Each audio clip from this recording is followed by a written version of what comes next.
The last 3 nights have been very tough for some of us.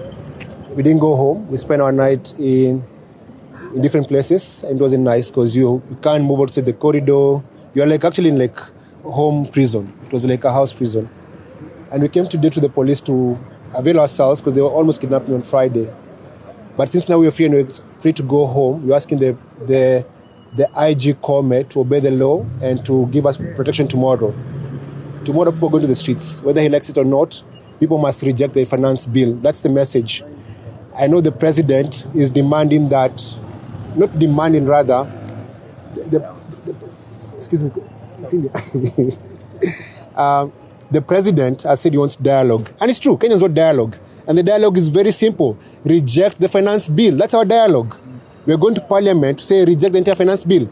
Will the government be paralyzed if we reject the finance bill? No. There's last year's budget. We don't have to have new taxes.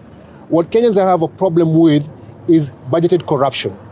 The money that we've been told is going to pay debt. Who are we paying? They came into office, said that money was stolen. They're not going after those thieves. They are quitting thieves every single day. And you have said this and you say over and over again. There are people in office illegally who are getting salaries. The people that we never elected were being given money, and we have a problem with that. Young people are tired. The president is saying, get a passport, leave the country, go abroad. Don't want to go abroad. Anataka tutoke Kenya, watoto tutoke Kenya wamesoma, wakoshe matako ya wazungu, Germany ama America ama place ingine. Wakenya wataki kuosha matako ya wazungu. Wanataka kukaa kwa nchi, wafanye kazi kwa nchi. When you went to school, we were supposed to get jobs in this country. Our president, if he was here like 200 years ago, he would have been a slave owner, not in a slave ship. Because right now what he's trying to do to our young people is put them in a slave ship and take them to other countries to bring foreign money. But what debt are we paying? And right now, someone is missing. Where is Shad? When we went to Amin, he said, we don't abduct, we don't have Shad. It's the police who took Shad. Where is this Shad? Why is the president so scared of young people? Let me tell you the truth is, this protest, this movement, this reject finance bill, there's no leader.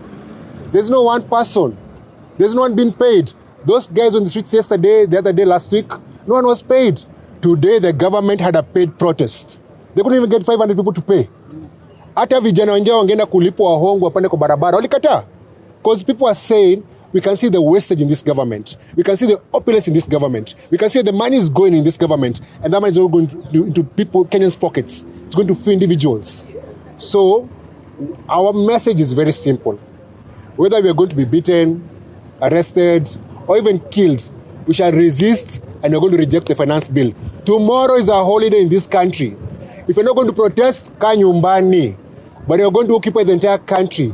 We're going to occupy the entire country. All the roads, show up, let us be heard. The dialogue we want is reject the finance bill. That is it. And if the country is broke, reduce salaries. Stop traveling all the time. Reduce salaries of your ministers, of members of parliament. If you're broke as a country, let us live within our budget. You can't tell us you're broke and then you're spending so much money on personal travel, carpet, office furniture, cars, giving your wife money who was never elected, giving the deputies money who was never elected, giving him whatever the money which is an illegal office. All this money that is going to people's pockets, and at the same time, refusing to fund school feeding programs.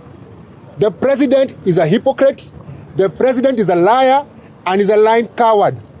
Because he can't face us. That's the reason why he's spending GSU, guns, batons, tear gas, water cannons. He's a fucking coward. Mwambieni mwoga. If he's a man enough, reject the finance bill. We know very well he bribed members of parliament. He can't bribe us. Who are you going to bribe? People don't want money. They want jobs. We don't want passports. We want jobs in our own country. We want to be safe. Come. Your time is coming. Even you're a coward. You are in that office. It's independent. Why are you killing our brothers and sisters? Why are you doing that? Tell the president people are angry because you can see through his lies. And the chickens are coming home to roost. Guess who's Gen Z? Those young police officers, those young army officers, those are the Gen Zs. You should be very afraid of them. Me, I'm old. I'll go pay vijana. Because of vijana, they are not their parents. They are not cowards. They're going to fight him wherever he is. Mr. President, killing us, arresting us, whatever you want to do with us, won't change anything. You promise people jobs, give them jobs, not passports. You promise people jobs, not prayers. We don't want prayers. Fuck your prayers.